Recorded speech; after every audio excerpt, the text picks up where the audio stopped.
Welcome to Still Growing in Grace, a program dedicated to inspiring joy, giving hope, and delighting in grace. I'm Mike Zenker, and I'll be sharing with you a message of hope that will expand your understanding of God's love and amazing grace. God already deeply loves you, totally accepts you, and really, really likes you. Growing in Grace Ministries Canada and Hope Fellowship, your community church, invite you to enjoy today's program as we dig deeper into what it means to be still growing in grace. Well, good morning, everyone. Welcome to Still Growing in Grace, another episode of digging deeper into the love and grace of God, of the Trinity, and exploring topics that need to be revisited. And that's what we've been doing for the last 2 years on Still Growing in Grace. And there's some pretty hot topics out there. There's deconstruction. Again, I did a whole mini series on deconstruction and had discussions with my panelists that I will have on today again on that very topic. So there's much to learn and much to unlearn that we may or may not be aware of. Today we're going to continue in our discussion, but before I get going on that, I want to say hello to Sandra. Good morning, Sandra. You first one to pipe in and say hi. It's really cool. But today I'm wearing a shirt. This is from, I'll just kind of sit up a bit. This is from David Hayward, the Naked Pastor, and it says "ally," and it's saying I welcome and love and include the LGBTQ community. Still can't roll that off my tongue. In the most loving way I can. I'm still learning. I'm still growing. I haven't figured it all out, but love wins.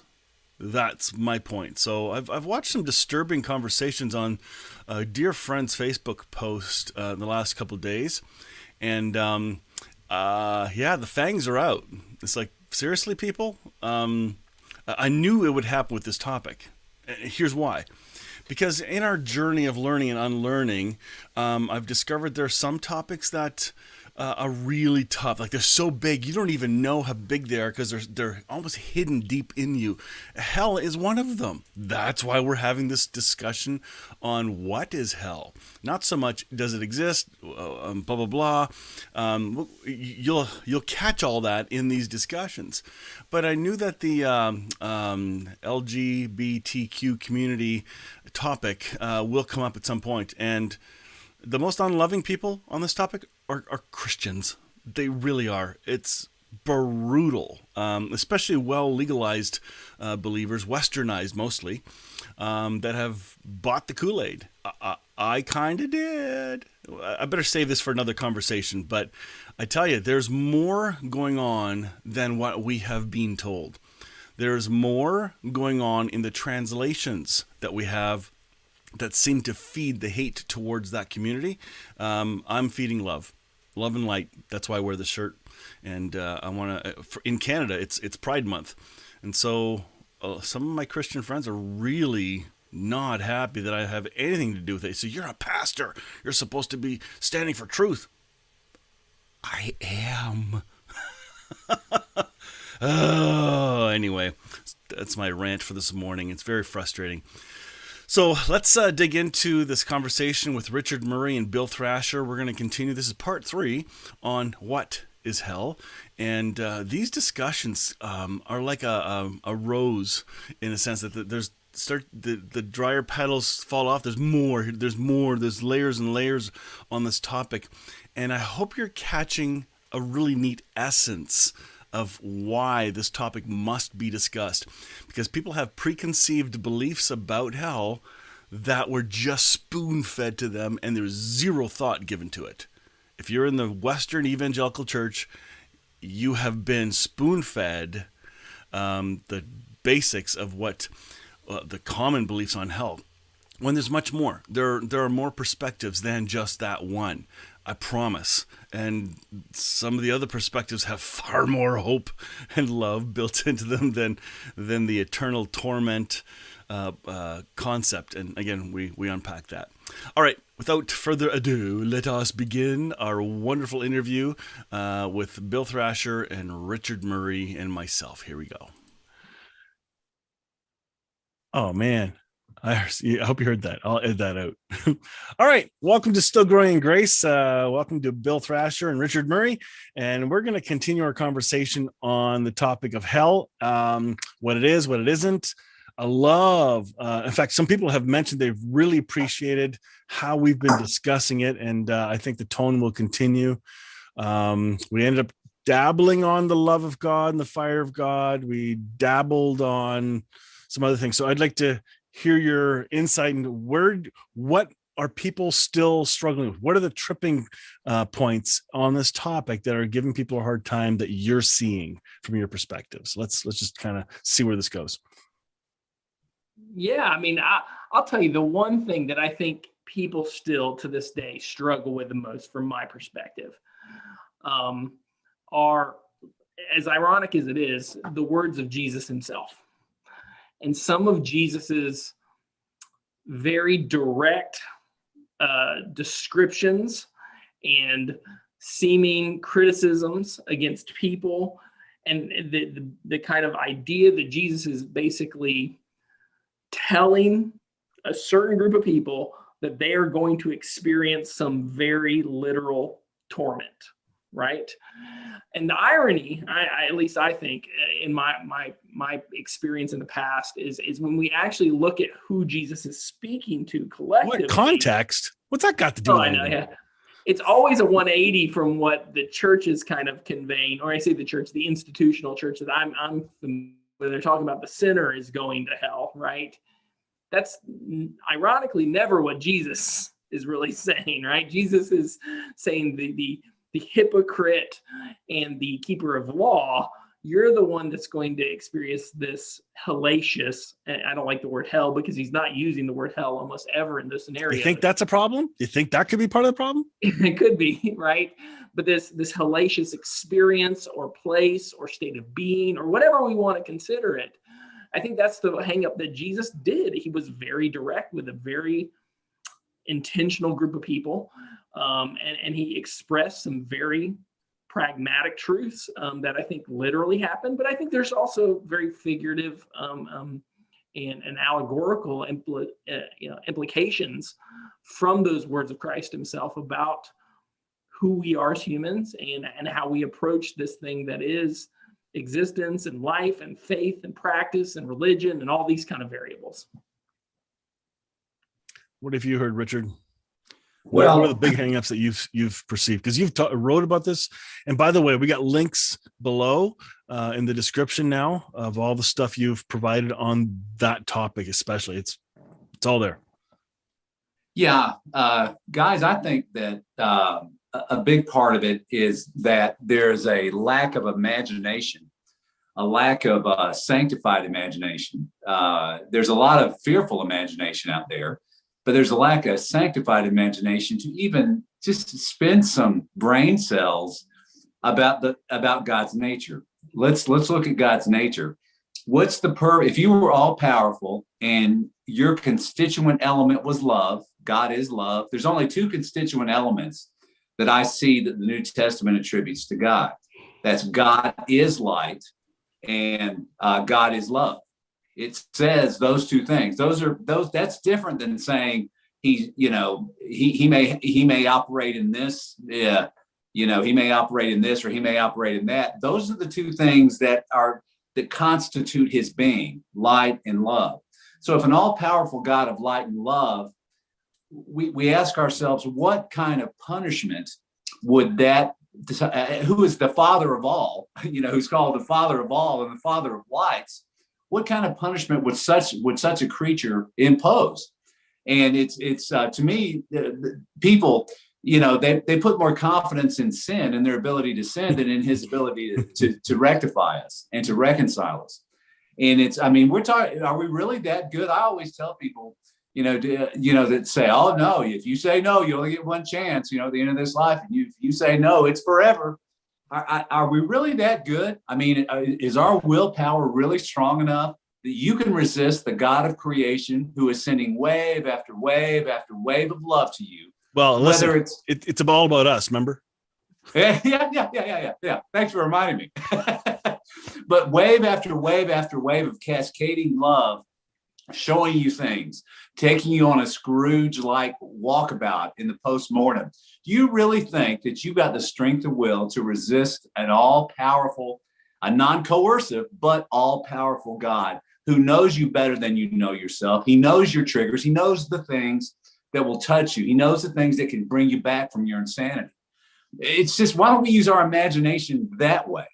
And really, well, we may have said this last time, but Brad Jerzak had asked for just some simple ideas of how we inject certain things into just our daily lives that could turn this around, that could turn the ship around on what people presume about hell and about violence and about other things. And my contribution to it was just this idea that we take our kids when they are young and we teach them over and over and over and over again that the purpose of punishment is rehabilitation. It's not revenge. It's not vindictiveness. It's not eye for an eye, but it is to rehabilitate and reconcile them. All right. And because our first impulse about punishment allows for hell. If we really understood what divine punishment is, we wouldn't accept hell, just trusting in that. And I believe if God does anything, it's that he restores. He cures us to restore us. And I had this very thought today about how horrible things can be between humans because we steadfastly refuse to know both sides of the story. We only know our side of the story or those who we favor. We only know one side of the story. We might, when I have a jury, I'm looking for a jury that's willing to listen to both sides of the story fairly, fair and balanced. God is the only one who knows both sides of every person's story, the good and the bad, the light and the dark, the just and the unjust. He knows all those things, and he knows how to correct it. He knows how to minister to it. He knows how to rehabilitate it. And we have to trust that his ability to save us, to the uttermost, to save the worst of us, to save the best of us. But really, if all our thoughts were known, our dark thoughts were known, who amongst us wouldn't be the worst? I mean, really, and that's when Jesus is saying, if you think it, you're a murderer. If you think it in your heart, that's just rhetoric. I really think he meant it because he's speaking to the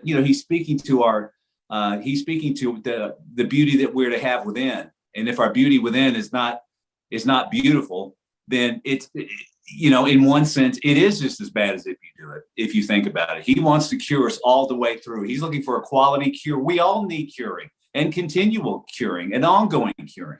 So as a sickness then, not as a... Yes. Right? Yes, exactly.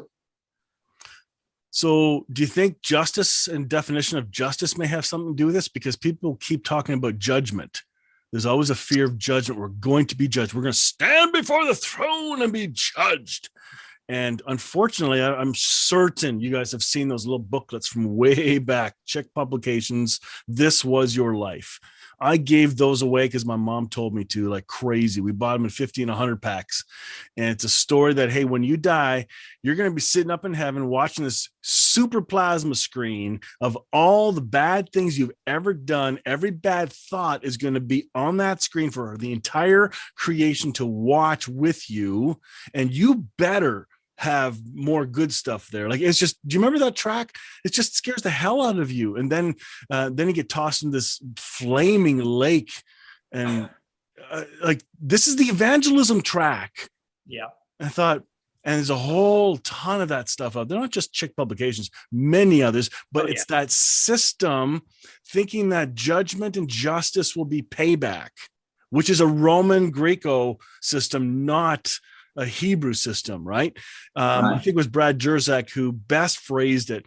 Says, or it might even been Paul Young, where our justice that we understand today is about paying back. It's about payback, but Jesus is about put back, restoration, to put back, to restore. That's what Jesus has come, but that doesn't enter the discussion on hell because we assume there's a bad judgment coming even for believers. No, I wholly agree. And I think, that is a cultural thing and it's not going to change overnight within the collective of Christian faith. There has to be a transfiguration of the church to re-understand, I think, some of these variables, justice and judgment especially, and they all tie together. All these are interwoven, hell, judgment, justice, redemption. We have these words that have almost to some degree kind of got off course. Right? Right? We have we got Law and Order on TV. We got Richard in a courtroom every day. So how do you separate the definitions and flip between what those words mean? Like, well, I think we have a lot of those metaphorical pictures. We do have this idea of a courtroom as kind of the, this moment of metaphorical judgment. Judgment is a part of Scripture. I mean, we have that, right? We have these variables of good and evil, these that are seemingly in combat with us, and you have this idea of, you got the your advocate, and you have the Satan over there telling you all your bad stuff, and judge is going to hear both sides of the argument, and we've set a lot of these things up in our culture, in our systems of government, in our social and economics kind of things. Heck, we do it even on just the interpersonal levels. I know marriages, unfortunately, that are just based on this quid pro quo relationship, and that's just what happens. Is Jesus, if we allow Jesus to become that exact representation of God, he begins to take these metaphors that have been so established throughout human society, going even pre-Greco-Roman, right? And he begins to literally, metaphorically flip the tables on these images, that there is a courtroom. The challenge is, I have my dad sitting on the throne, right? And there's absolutely not a single thing that guy could ever say that's going to prevent him from saying anything other than innocent, because he's taken everything off the table before it's even pronounced, right?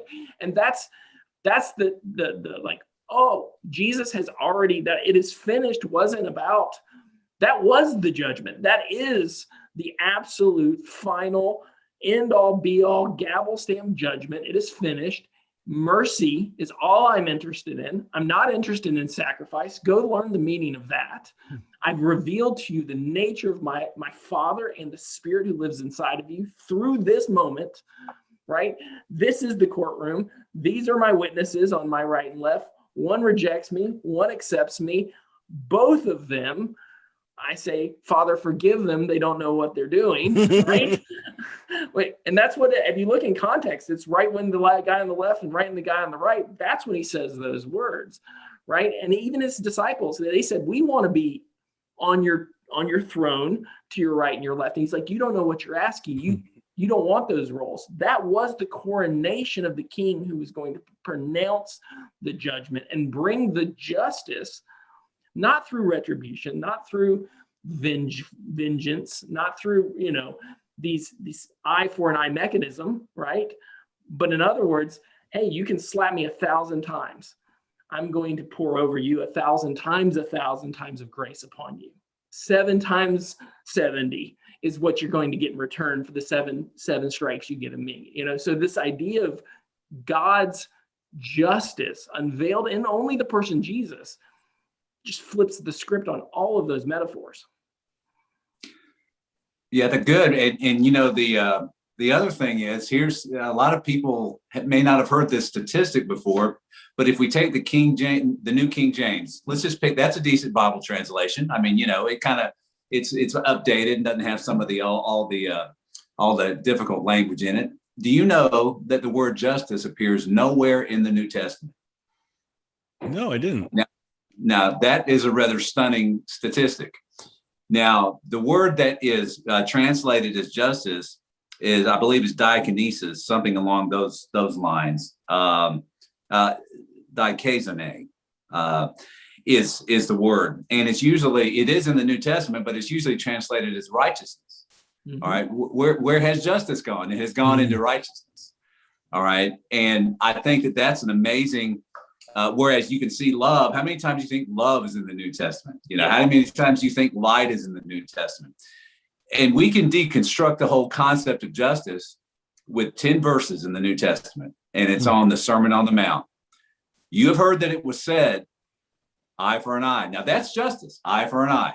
That's right. He said, no, it's turn the other cheek. You've heard it said, curse your enemy, hate your enemy. No, I tell you we got 4 cheeks. Be careful.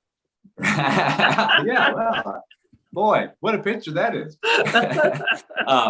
But anyhow, time after time, justice is deconstructed, at least Caesar's justice.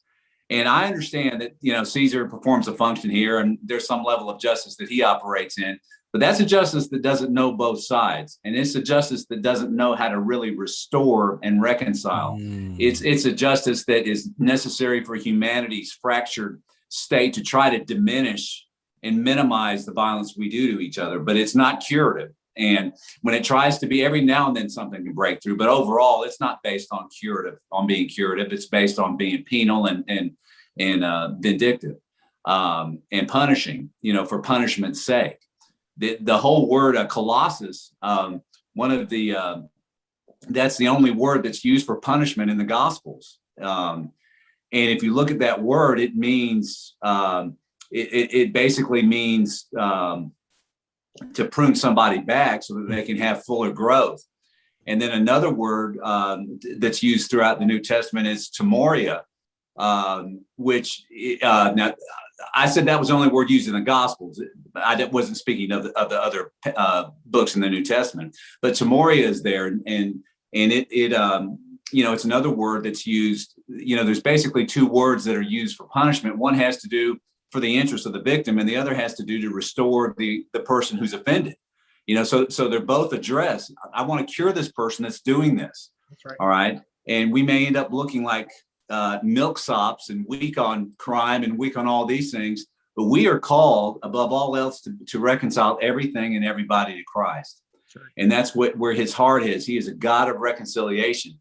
And if we could just train ourselves, to to come at it from that angle, for that to be our first thought. How is this situation redeemed? How can this serial killer be redeemed? How can this racist, how can we show him mercy? How can we operate in the Sermon on the Mount? And the passages are Matthew 5:38-48, where we see that God's perfection lies in how he loves and blesses his enemies, not in how he loves and blesses those who love and bless him, but how he loves and blesses his enemies. And he says, be ye therefore perfect as your heavenly Father's perfect. So that's your justice is to love your enemy and to bless him and to pray for him, for those who despitefully use us. Now you show me what justice system ever says anything like that. I would argue that there is no, that who was the victim of injustice more than Jesus? All throughout his life, he was a victim of injustice, left and right. And ultimately, he dies on the cross, bearing the weight of all our sicknesses and not doing a thing to deserve it. All right. And yet he says, Father, forgive them all. They don't know what they're doing. I mean, it's just beautiful. The whole concept of Jesus is so beautiful with how he treats these things. And if we're even thinking about justice, we're not on the right mode. We're not on the right station. We're not on the right channel. Frequency. Yeah, that's what I was looking for. Frequency. Something is wrong with our tone because we've let the debate go somewhere where the New Testament doesn't debate it. It corrects it. It doesn't debate it. It corrects it. That's right. Oh, when I ended one of our talks, I said something. It wasn't recorded, but I said we've been arguing, and we are arguing about what it isn't. Right? That's where half the arguments in the church are. They say it's this, and all the things they say it is, it absolutely isn't. Hence, we're arguing about something it isn't. So let's find out what it is. Like you just said a really. Oh, so Bill, you're itching to say something there. It's so counterintuitive to what the mechanisms of this world convey to us. It really is. It doesn't seem to make sense to. It is a supernatural. It's beyond what we would observe inside of just normal nature. When we even look at just evolutionary biology and all these kind of facets, survival of the fittest, all these kind of variables that are on the surface level of creation. There's a depth. Deep calls upon deep here. And that, Richard, I think goes back to what you said right at the very beginning, this imaginative, this explorative, this contemplative thing that is so much bigger than what is surface level or superficial, right? And this idea of forgiveness, even Jesus talks about it, in that same Sermon on the Mount. This is the one kind of variable, the tipping point for any individual to know peace or to find torment. And I don't think that is a God thing. It is a God thing, but it's a subjective God thing. It's not a you go down the down escalator or you go up the up escalator and there's some condition you have to meet. What it is, it's a state of mentality. It's a state of being that if we are off frequency, right, we're out of sync.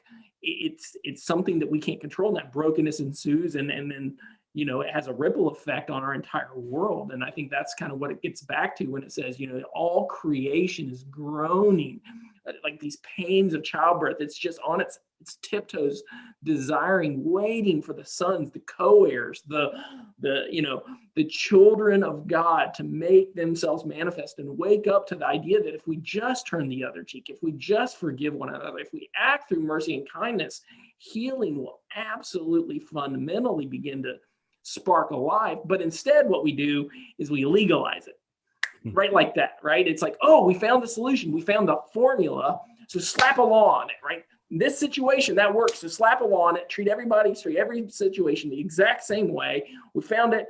And now all of a sudden the law empowers sin and we get back in the cycle of brokenness again. And it's such a paradox, but I do agree with you too, that this idea of divine justice it's anticipating us as a collective humanity, as well as each individual, awakening to this idea that saying, I forgive you to the most egregious of offenses is the only way that we're actually going to heal this thing that is life, that is love, that is being. Can I say something real quick? I wanted to make sure I gave you the right words on that. Colossus is the punishment. That's the only time Jesus ever said that word, punishment, was Colossus. And that is the person who is being punished. It's for their welfare. It's to help the person being punished. That's what that form of punishment is. There is another Greek word for punishment, timoria, and that is what is basically for vengeance. That's for the person who was wrong to begin with. Like we're wanting that person to feel avenged for the wrong that was done to them. It has nothing to do with the person who's being punished. So it's really no different today. I mean, those are the two. When people talk about what's the purpose of prison, unfortunately, about 98% of the people say it's timoria. Very few people say it's Colossus, but you do have some compassionate wardens and some compassionate people in the system that do try to aim it that way. But God, people don't have any sympathy for child abusers. They don't have any sympathy for that. It's amazing how little imagination we use. Those are the people we should have the most sympathy for, and the children as well. But it's almost a different form of sympathy. But we haven't even tapped into that really. If you think about it, that what that sympathy and empathy would look like towards the ugliest, towards the Hitlers, towards the Mussolinis, towards the monsters. We unfortunately fall into supporting a gospel that only and listen, Jesus did sympathize with the victims, but what we miss about him is he sympathized with the offenders too. Yes. And I think that's what, when I believe it's Paul who reframes vengeance is mine, saith the Lord, right? It's not, hey, God's going to be he's going to have a bigger baseball bat than you and take his pound of flesh out on your enemies. That's not what it meant. It's, I'm taking that spirit away from you and I'll absorb it into my flesh on the cross, and I'm going to respond with love and mercy. You don't have to worry about that retribution style of justice or judgment anymore. I got this. Vengeance is mine. Let me absorb your vengeance and respond the way I respond, and then you're going to start mirroring what I am. And good. And yet the narrative in the church around at least in North America, the narrative is God's going to get you in the end anyway. Just don't worry. God's justice. I've heard it. Jesus is coming back. Yeah. Look busy. Sorry. With a sword coming out of his mouth. Oh my goodness. So slicing heads, blood running in the rivers. This comes back down to the underlying perspectives and paradigms that we're believing from. It's those systems that must change. That's what I'm seeing. Like you mentioned a word earlier about pruning. I think was it pruning you were talking about? Yeah, it was that same Colossus, the one that punishes to restore the person. It made me think of the story of the vines. where Jesus is talking about the vine person will come, and the word says cut off. Some translations will say he'll cut off, and then which then gets transferred to, if you're thinking of the paradigm of lake fire and eternal damnation, then the preachers have said this is what's going to happen to you. You're going to burn because look, you get cut off, but it's the wrong translation. It's the wrong word. The word doesn't mean cut off. It actually means lift up, because the value of that vine is so big, and there's dirt, there's mold that grows if it's too full of stuff. And so the vine dresser loves the whole plant. So cleans and washes and purifies those leaves and lifts them up, not cut off. Very horrible translation. And even in the passage in John where Jesus is talking about burning branches and taking branches right and after putting that. them away. But he says, so that there may be fuller growth. We're the fuller growth. He's not throwing us into the fire. He's throwing the unproductive parts of us, the unproductive ideas, the barren notions, the barren impulses. That's what he's throwing into the fire, so that we can then grow with a healthy growth that's of God. Richard, I'm going to tee you up on this because it's just can you hold on that one? Oh, yeah. We're going to do that for part 2. We're going to jump right to part 2. We're going to get you to summarize what you just said, Richard, in a moment. But our time's up for this one, and I look forward to seeing everyone next week for part 3. This is part 3, so next week will be part 4. So just because our time's up, I want to make sure we have time for the second conversation as well. So thanks for watching. We'll catch you guys all later. Bye-bye. Hit stop. Wow. I hope you're starting to see how big and important this topic is. We probably don't realize that our belief about hell, so to speak, whether it's conscious or unconscious, affects our understanding of how we read the scriptures. Like today, we just heard 2 biggies on judgment and vengeance. That was beautiful. I love that part. Like, did you catch that? Like, when we say vengeance is mine, it's not God's going to get you. It's love's going to win. And he's going to, I love how he worded it, absorbed it into us, whatever we think our definition of that is. It then gets absorbed into Christ, and the correct definition comes out. Like, I think in part 2 they continue on that some more, so you're gonna have to wait till next week for that one. Sorry, but really, really great discussion. I love the concept of the vine and the branches. That one again, if you have this concept of eternal torment and this lake of fire that God's gonna roast you forever for not believing what He hopes you'll believe and He created you to believe, but anyway, you know what I mean. If you believe that or come from that perspective, then you're going to read through a lens very different. Let me give you an example from a movie. It was National Treasure, when they were looking at the back of the map, these artifact hunters. And so they find these cool glasses, put them on, has like a couple layers, like lenses on them, colored lenses, and suddenly they see 3D dimensional image on the back of the Confederation document, whatever it's called. I forget I can't remember it right now. Declaration of Independence, that's it. But suddenly they see a 3D map and go, whoa, the lens suddenly changed. And then they flip the colors and it changed again. It's like, oh my goodness. And this is what it seems to be like, digging deeper into what we think is obvious, what we think the Bible plainly says. Listen, the Bible says nothing overly plainly except Jesus. That he's come, he was coming and pointing to Christ, and that what he did for us. So I think I'm finding more peace in knowing that there's a much wider understanding. The love of God is wider and deeper than we ever thought. So sometimes we'll be triggered, and again, this happened on that page I was talking to you about. Sometimes individuals are triggered, even this topic, are going to be triggered that because they've never had to really go back and revisit this particular topic. They just say, oh, I know what this is. It's a cubbyhole. Never have to think about it. It's clear. It's plain as day to me. And so suddenly somebody goes knocking on the cover of that box and going, hang on, maybe it's not what we thought. Maybe there's more. What? there are topics where I've gone completely from, and by the way, I haven't lost my faith. My faith has grown as a result. I've not lost Jesus or lost parts of him. No, I've gained more of Christ, so to speak, or realized how much I've already had I didn't know. So to explore these topics, don't be afraid.